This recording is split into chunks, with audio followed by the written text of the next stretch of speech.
Ayan, may nakalagay na pong bawal magtapon ng basura dito. May multa 2,000 pesos.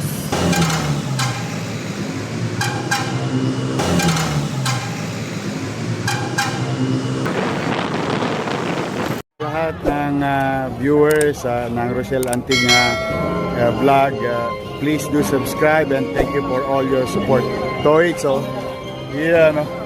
Ingat. 3:33 ng hapon. So, Manila update tayo. Nandito tayo sa kahabaan ng Rizal Avenue. Tambunting. So, may sunog pong naganap dito. At ayan, saludo po sa mga fire volunteer natin na talaga namang bilis kilos po ang pag-rescue nila.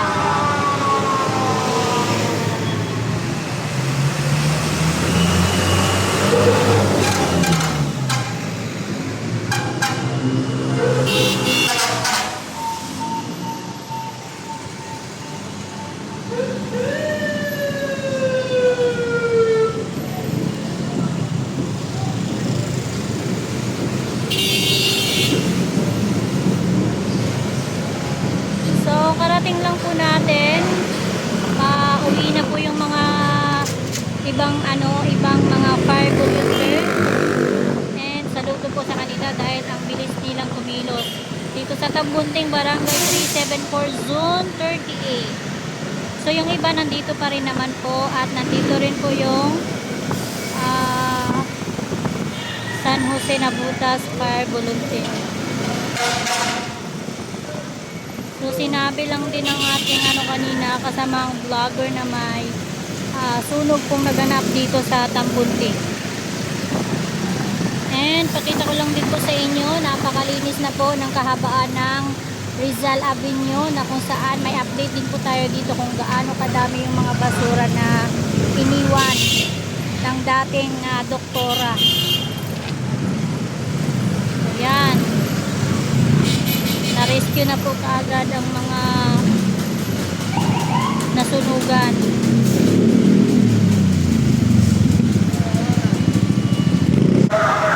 So kung nakikita po ninyo na may nakasalubong tayong sasakyan, dapat hindi dyan dumaan. Pero sa ngayon lang po yan, emergency lang kasi hindi sila pwedeng dumaan doon sa kabila. Kasi po may mga fire volunteer po tayo na nakaabang pa po dyan at nagbabantay pa po. Kaya dumito muna sila, baka po may mga magtanong dyan bakit salubong. Yan, unahan ko na po yung mga basher natin dyan. Alam ko marami po mga basher na nakabantay dyan na wala nang ibang makikita kundi lahat na lang ng magandang lahat na lang ng magandang ginawa mo is nakalagay. Ayan, may nakalagay na pong bawal magtapon ng basura dito. May multa 2,000 pesos.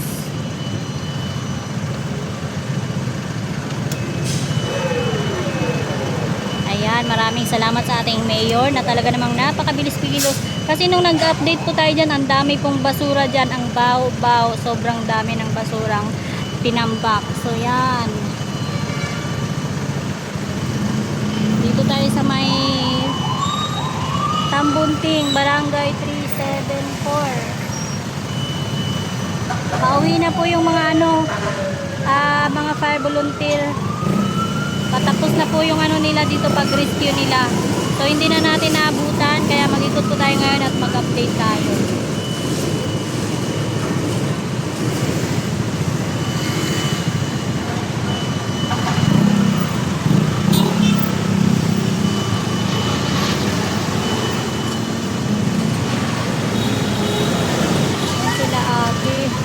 Sila pala yung mga nasunugan.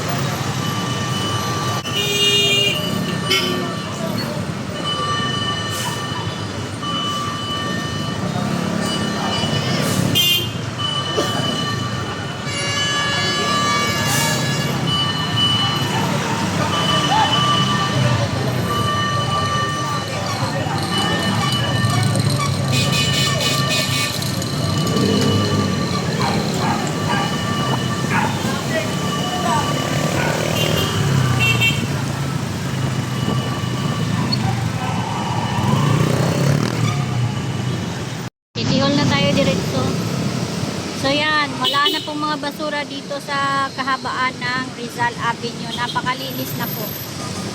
Ayan, pakita ko sa inyo para 4 days pa lang po ng ating Yorme, pero ang dami na po mga pagbabago. Kung nakita nyo po dati sa ating update, kaliwat kanan po yung mga basura na nakatambak dito sa kalsada. Ngayon wala na po. Ayan.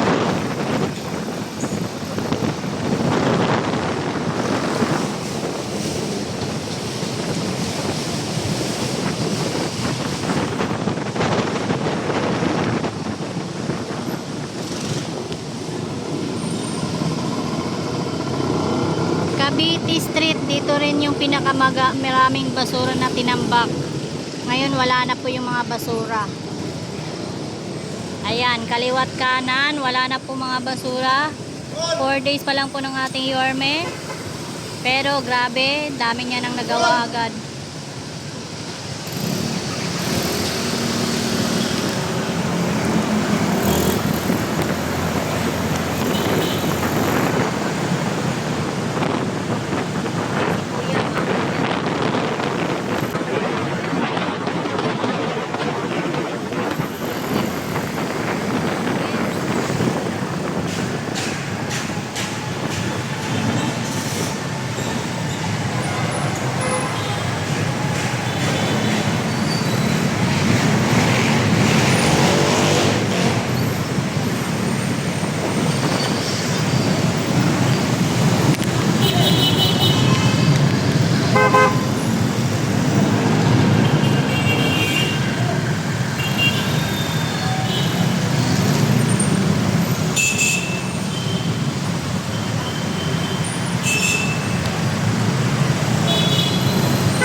Right, nandito na tayo sa Yuseco Street, no.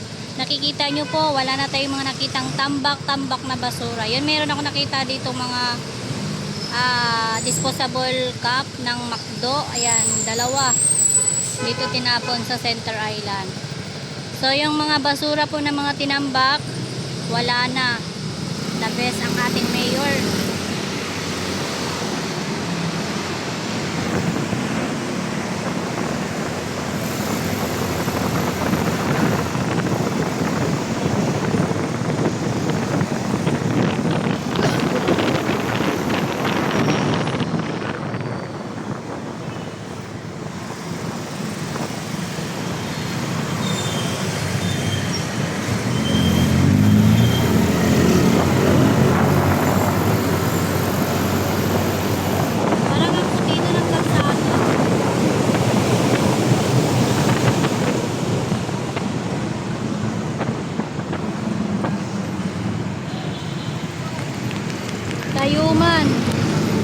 Tayuman Street tayo.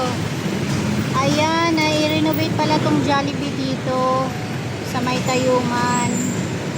Wala na ba yung window? Ha? Wala na yung window sa gilid. Ay, ayan, sabi ni Independent Vlogger PH, wala na rin po yung mga vendors pala dito sa may Tayuman. Kasi dati po kasi ang dami dyan pong vendors. Ngayon wala na po. Ayun, salamat naman po at ang dami na pong naipatupad po ng ating mayor.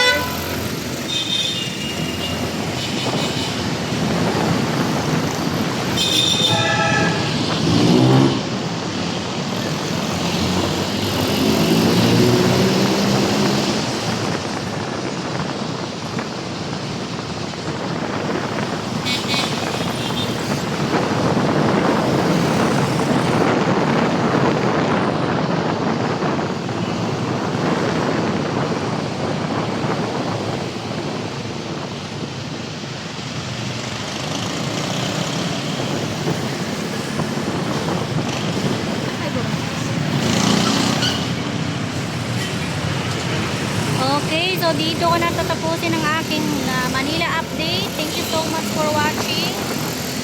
And ingat po kayo palagi dyan. Shout out everyone!